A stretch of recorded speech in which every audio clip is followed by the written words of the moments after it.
Hello there again, welcome back.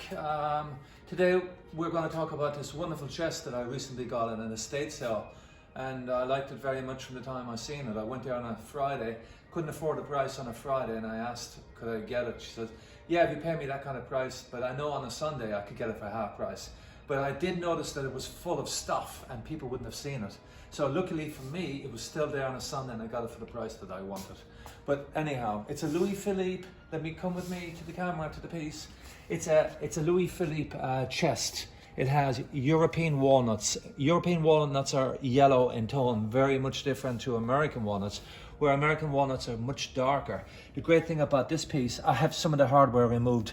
You can see the original coloration from behind the hardware. And I have them inside the drawer. And it has the escutcheons with the plates on there. And even better still, it has, look at that, it has the original lock and key. It's a double lock, French locks. I mean, what's the chances? Original key.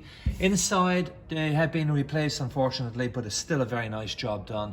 Very well kept piece from a very good house. And it has black granite marble, which I'm polishing at the moment. It has some very big white marks on it.